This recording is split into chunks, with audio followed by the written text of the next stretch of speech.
사도행전 4장 31절 말씀. 빌기를 다음에 모인 곳이 진동하더니 우리가 다 성령이 충만하여 담대히 하나님의 말씀을 전하니라. 이는 살아계신 하나님의 말씀입니다. 성경이 말하는 참된 기독교라는 제목으로 오늘은 말씀을 전하겠습니다. 기독교인이나 비기독교인들의 많은 사람들이 성령의 역사를 이렇게 생각합니다. 기이한 은사, 그것이 나타나는 것, 이것과 관련되어서 이게 성령의 역사다, 이렇게 기대하고 생각들을 많이 합니다. 성령이 역사한 증거를 방언 또는 방언을 통역하는 것, 또 예언하는 것, 또 병을 고치는 것 등 이런 은사들이 나타났는지 아니면 그렇지 않은지를 가지고 성령을 받았다, 또 성령을 받지 않았다, 이렇게 판단하는 것 같습니다. 이것은 분명히 잘못된 일입니다. 성령이 충만한 역사가 기록되어 있는 사도행전 2장과 4장을 잘 읽어보고 살펴보시면 2장에는 은사의 출현이 나타나 있지만 4장에는 은사의 출현이 나타나 있지 않습니다.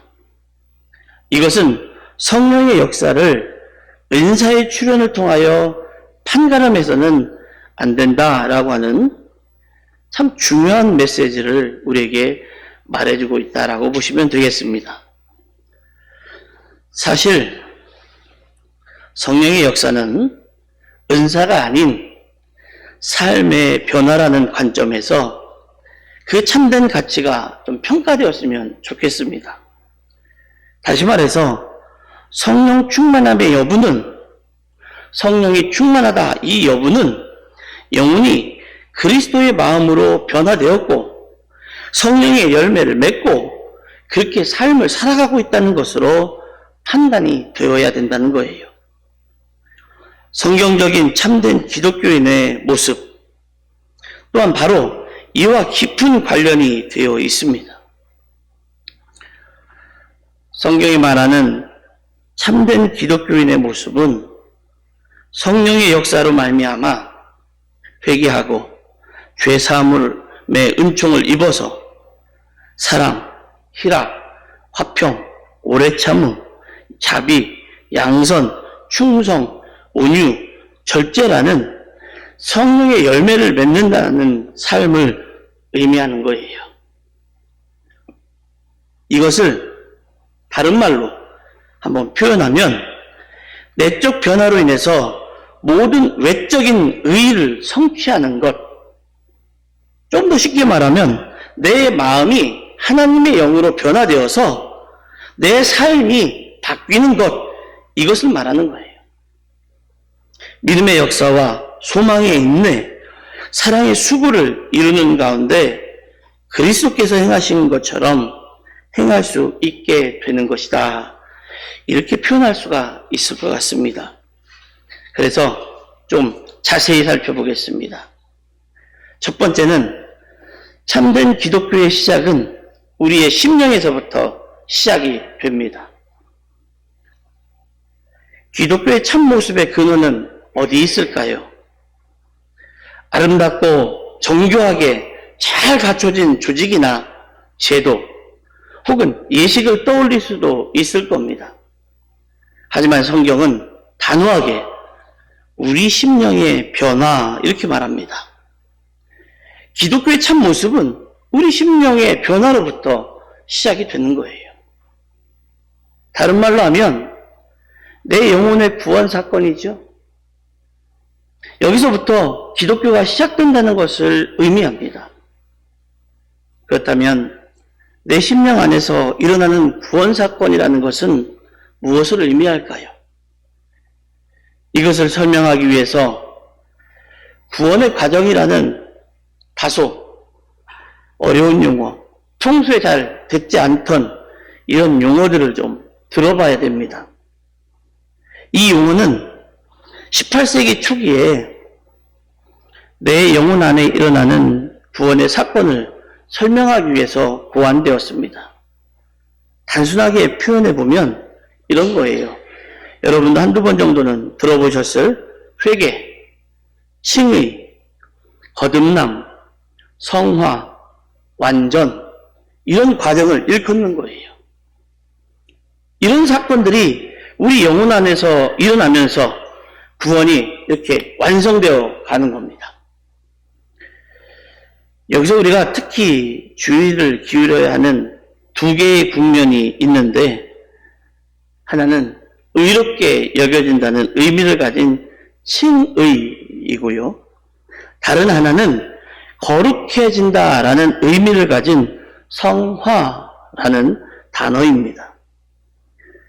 회개는 칭의라는 단어 속에 포함될 수 있고, 거듭남과 완전은 성화라는 단어 속에 포함될 수 있다는 점에서 구원의 과정은 칭의, 성화, 이 두 축을 중심으로 구성되어 있다, 이렇게 말할 수 있습니다. 내가 거룩함을 받았다, 그리고 내가 의롭다함을 받았다, 그리고 거룩하여져 간다 라는 두 가지 축으로 세워질 수 있다는 거죠. 우리의 영혼 안에 일어나는 구원 사건의 핵심 중에 하나인 이 칭의를 먼저 살펴보겠습니다. 칭의는 말 그대로 하나님으로부터 의롭다고 인정받는 거예요. 이렇게 되기 위해서는 필연적으로 죄사함의 과정이 이렇게 전개되어야 합니다. 원래부터 불의한 죄인이었던 우리가 죄를 용서받지 않고는 의롭다라고 하는 이 칭의를 받기란 불가능하기 때문에 그렇습니다. 그런데 죄 용서함을 받기 위해서는 그 전에 회개라는 과정이 꼭 필요합니다. 회개는 우리 자신의 죄를 깊이 들여다보는 것부터 시작을 합니다. 우리가 흔히 회개하면 도덕적인 것, 그런 것들을 회개하고 고백하는 것을 회개라고 생각하지만, 그것보다는 내 자신을 깊이 들여다보는 것에서 시작하는 것이 회개입니다. 자신의 죄를 바로 쳐다보는 거예요. 그렇게 자신의 죄를 바로 쳐다보는 사람은 자신에게 이 죄의 문제를 해결할 길이 없다는 것을 발견하게 되고, 또 그것을 발견하고 난 다음에는 해결할 수 없음에 탄식을 하게 되는 겁니다. 이렇게 참된 회개에 이르게 되면 하나님께서 그리스도를 통하여 나타나신 복음을 믿음으로 발견하게 되고, 또 그것을 의지하게 되는 이 모든 과정을 회개라고 합니다. 하나님께서는 바로 이런 믿음을 보시고 자신의 자녀로 삼는 거예요. 이것을 칭의의 은총이라고 말합니다. 그래서 칭의의 은총을 우리에게 부어주십니다. 칭의는 내가 의롭다고 인정받는 것이기도 하지만, 칭의는 예수님을 주님이라고 부를 수 있도록 한다라고 고린도전서 12장 3절에서 말하고 있습니다. 또 로마서 8장 16절에 보니까 성령이 친히 그의 영과 더불어 하나님의 자녀임을 증명해준다, 증거해준다, 이렇게 말합니다. 이런 사건을 칭의의 은총이라고 말하는 거예요. 칭의의 은총을 입은 사람들은 고백할 수 있는 게 있습니다. 갈라디아서 2장 20절 말씀처럼 고백을 하게 됩니다. 나는 그리스도와 함께 십자가에 못 박혔습니다. 이제 살고 있는 것은 내가 아닙니다. 그리스도께서 내 안에서 살고 계십니다. 내가 지금 육신 안에서 살고 있는 삶은 나를 사랑하셔서 나를 위하여 자기 몸을 내어주신 하나님의 아들을 믿는 믿음 안에서 살아가는 것입니다. 라고 고백하게 되는 겁니다. 칭의의 은총을 입은 자는 참으로 큰 축복을 입게 됩니다. 먼저는 로마서 5장 1절에서 말씀하신 것과 같이 말할 수 없는 하늘의 평강을 누리게 됩니다. 칭의는 죄인이 하나님과 화평을 이루는 사건 그 자체이기 때문에, 하나님과 화평을 이루는 그 자체이기 때문에 두려움은 사라지고 평강을 누리게 되는 거예요. 우리는 종종 이렇게 고백합니다. 하나님은 우리의 머리카락까지도 세시는 분이시다. 그런 하나님께서 우리를 하나님의 자녀가 되었다라고 인정해 주셨기 때문에, 하나님의 자녀가 되었기에 우리는 더는 시편 112편 7절과 같이 흉한 소식을 두려워하지 않게 되는 겁니다. 평강이 우리 마음을 주장할 뿐입니다. 이 평강으로 인해 흑암의 권세를 두려워하지 않으며 죽음조차도 두려워하지 않고 오히려 우리는 세상을 이기는 겁니다. 성화는 어떨까요? 칭의에 이른 사람은 하나님께서 허락하신 가장 귀한 선물인 성령을 받게 됩니다. 이제 성령께서 내 안에서 늘 함께 하시는 거예요.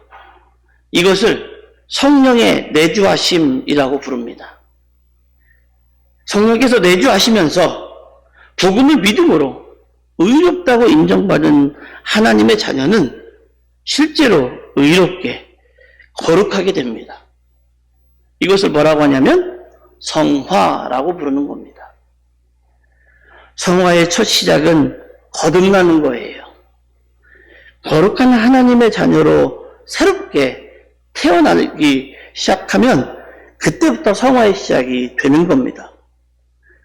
성령은 끊임없이 우리의 영과 더불어 우리가 하나님의 자녀인 것을 증거하시기 때문에 여러분, 우리는 흔들리지 않습니다. 우리가 주님을 찬양합니다. 우리가 그분을 찬양하게 되는 겁니다. 이 기쁨은 오직 그리스도 예수 안에서만 체험할 수 있는, 또 거기서만 이루어질 수 있는 말할 수 없는 기쁨이라고 했습니다. 하나님의 영광인 의와 거룩함으로 완전히 새로워지며 영광의 면류관에 참여하는 소망, 이것으로 말미암아 우리 가운데 생겨나는 기쁨이죠. 이렇게 성화의 삶이 성숙되면 성숙될수록 하나님을 향한 사랑이 날마다 이렇게 증가하게 되는 겁니다.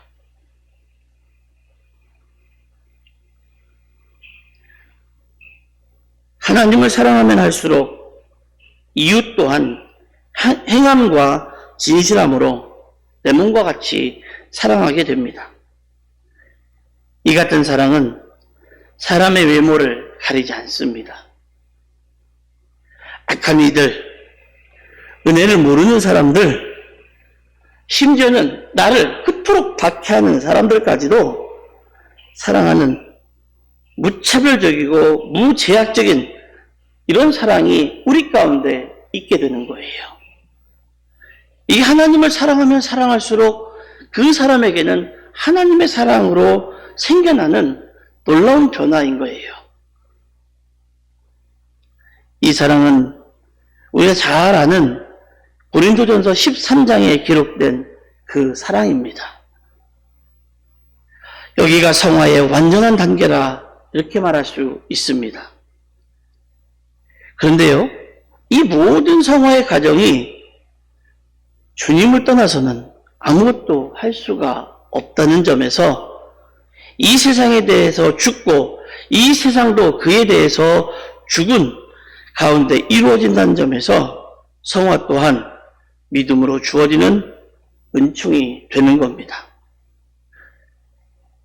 그러므로 참된 기독교는 우리 안에서 먼저 이루어져야 됩니다. 이 일은 하나님의 은총에 믿음으로 응답할 때 이루어지고 회개와 칭의와 거듭남과 성화와 완전을 포함하는 전체의 과정입니다.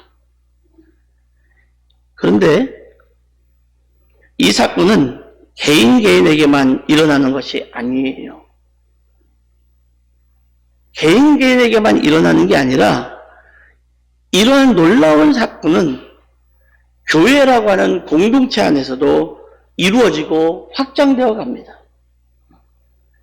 하나님의 은총을 입은 이들이 아름다운 공동체를 함께 이루어 나가고 이 공동체 안에서 떡을 떼고 서로 교제하며 기도하기를 전혀 힘쓰는 모습으로 나가게 되는 겁니다. 말로만 초대교회로 돌아가는 게 아니에요. 모양만 초대교회로 돌아가는 게 아니에요. 초대교회로 돌아가고 싶을 때에는 우리 마음에 내적인 변화가 생겨나지 않으면 모양만 갖춘 초대교회의 모습을 가질 수밖에 없는 거예요.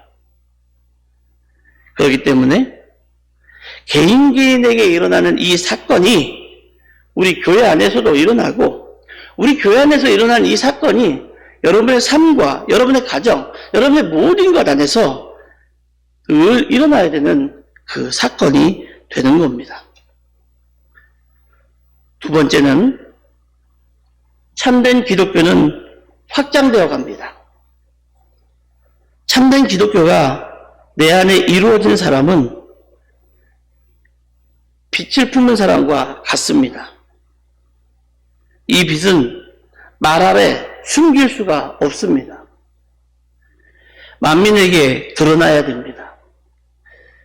주님께서 마태복음 5장 16절에서 너희 빛을 사람 앞에 비추게 하라 라고 말씀하신 뜻이 바로 이겁니다.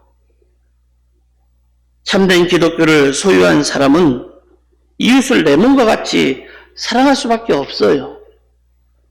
이 사랑은 필연적으로 인간의 참상을 간과할 수 없게 하며 길 잃은 이들을 주님께로 인도하게 합니다.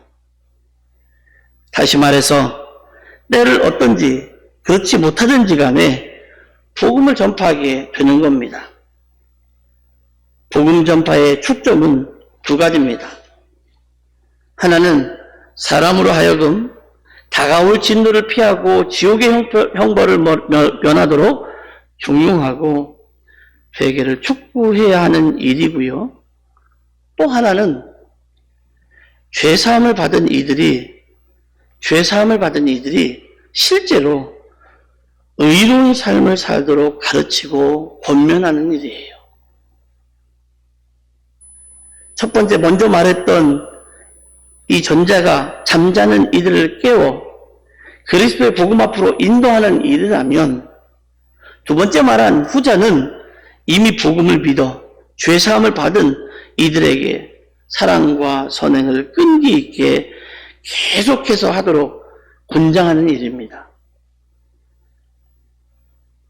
근데 이 과정을 하면요, 꼭 따라오는 게 있습니다. 이 과정 가운데로 들어가면 꼭 따라오는 게 있는데 그게 뭐냐면 핍박을 피할 수가 없습니다. 복음 전파는 반대와 핍박이 없을 수가 없어요.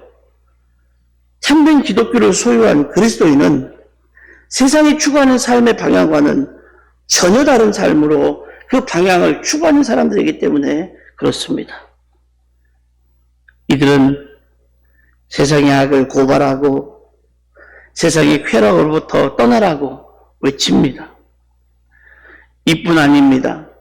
우리가 섬겨야 할 참된 대상이 오직 하나님 한 분이라고 알려주고 하나님만을 따르라고 외치기 때문에 세상이 싫어할 수밖에 없습니다. 그러니 세상으로부터의 핍박과 외면을 피할 도리가 없는 거예요.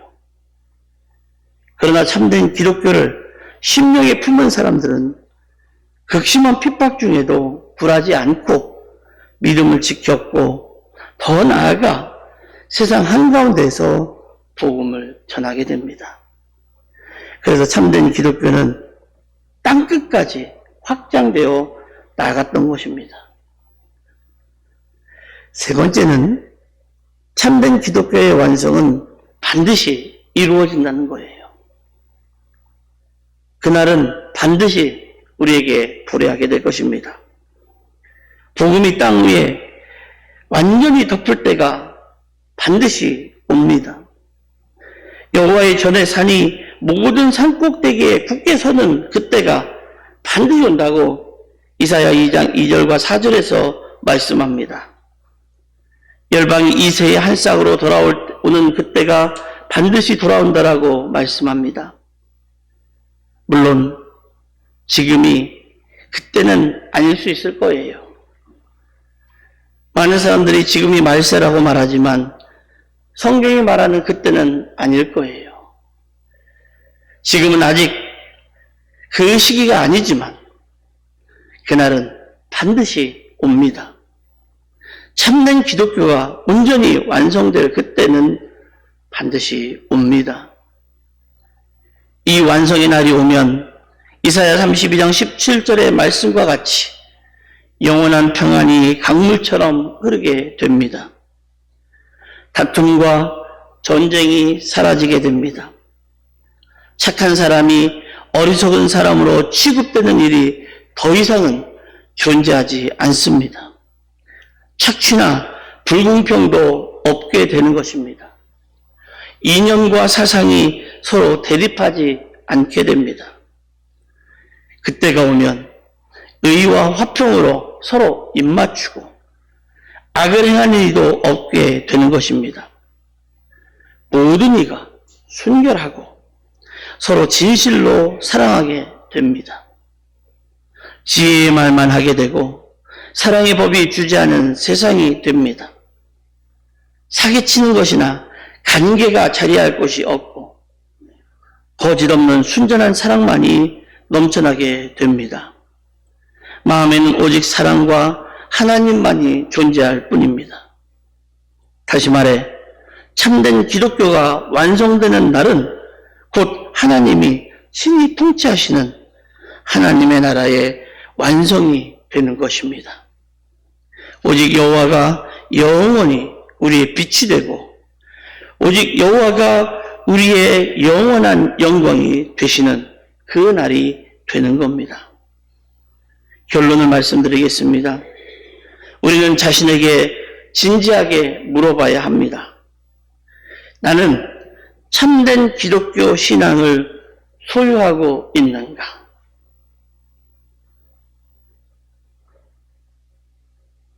이 질문은 나는 참으로 죄사함의 은총을 입었는가?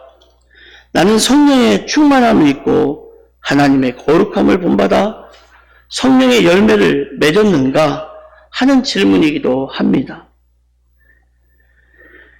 교회를 이끄는 지도자들인 목회자나 평신도 지도자들, 각기 자리에서 교회의 지도자로 서 있는 많은 분들 또한 자신을 향해 질문해야 합니다.